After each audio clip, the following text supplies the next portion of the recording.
Thanks for joining us. I'm Anne-Marie Tiernan. Dustin's in for Scott Swan, who has the night off. We start tonight with a Greenwood boy who could be facing more serious charges because the teen he's accused of shooting has now died. Rich Nye talked to the prosecutor about how he'll handle this case of teens allegedly playing with a gun, ending with tragic, deadly consequences.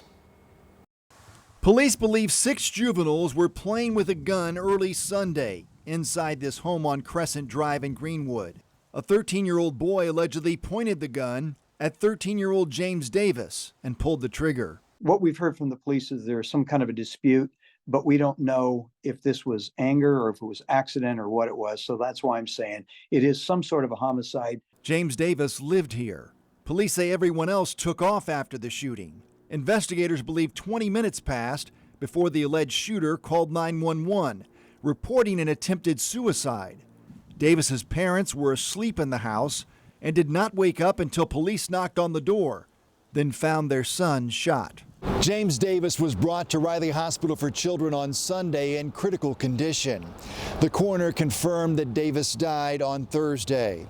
His school says that James died as an organ donor.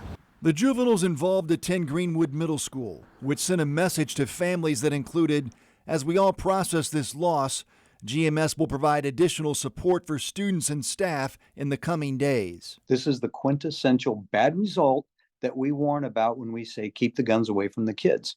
Now we have a situation where we have a person who's been shot, a person who has died, and now we're looking at what to do with the person who was involved. It's a very, very sad situation. The alleged shooter is held at the Johnson County Juvenile Detention Center, now facing charges for a homicide. A murder or a reckless homicide or involuntary manslaughter, something like that.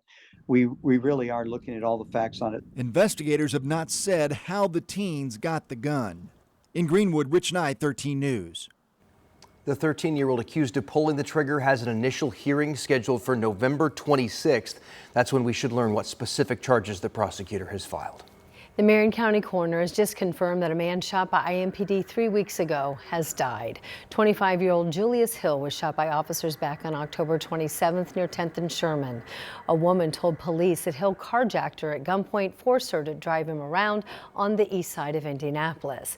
Investigators say when they were there, Hill refused to put his hands up and pointed a gun at them. That's when an officer shot and tased him.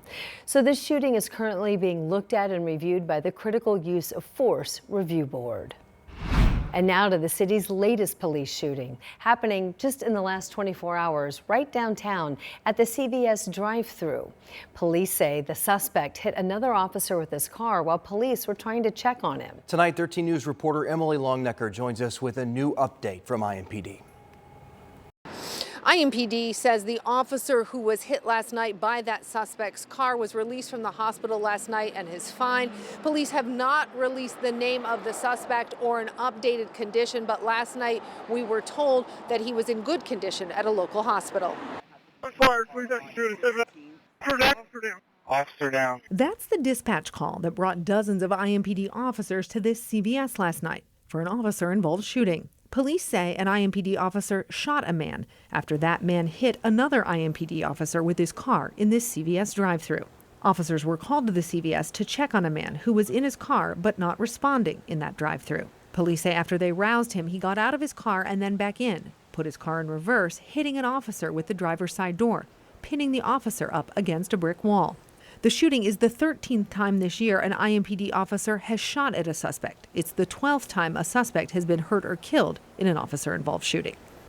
Indianapolis Mayor Joe Hogsett posted this statement on X about the incident, saying, quote, "Thankful that our officer did not sustain significant injuries while responding to check on the welfare of one of our neighbors. This community is grateful for his service and the selfless work of all the men and women who wear the badge every day." And police say multiple officers were wearing body-worn cameras that were rolling during last night's incident.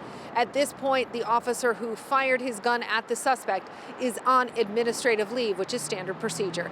At 16th and Meridian, Emily Longnecker, 13 News. Emily, thank you. A 4-car pileup that led to an hours-long backup near I-65 and 865 yesterday is now being investigated as a possible road rage incident.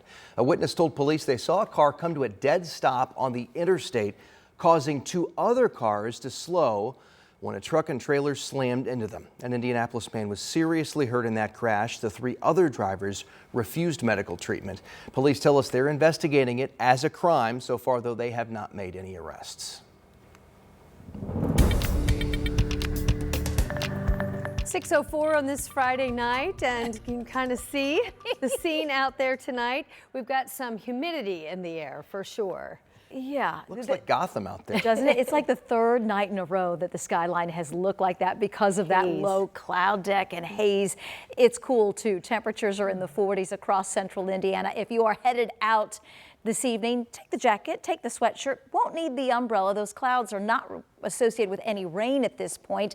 But as that cloud deck lowers, we will have the potential for a little drizzle or a little mist and some patchy fog overnight and early tomorrow. Temperatures will be nearly steady in the upper 40s over the next few hours, and then 40 to 45 early tomorrow morning. That number will depend on any clearing that happens overnight, and then temperatures tomorrow afternoon in the middle and upper 50s. We climb close to 70 Tuesday of next week, ahead of the coldest air of the season and the potential of the first flakes of the season. Active weather pattern brewing as well the early part of next week. I'm going to cover all of that in the 7-day.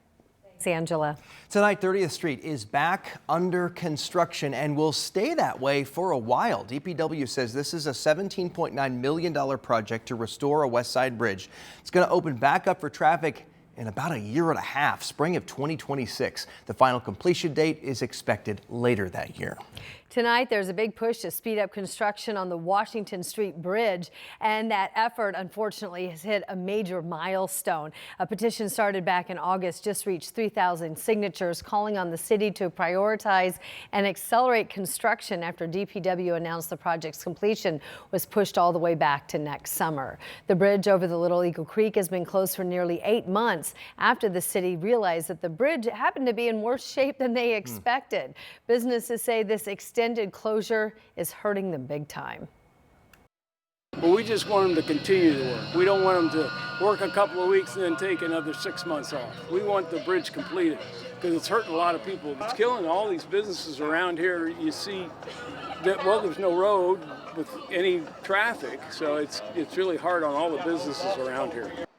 I want to clarify, this milestone is something that's really positive for people that are pushing for change. And now that the petition has reached over 3,000 signatures, the city now has to consider their request to speed up that project.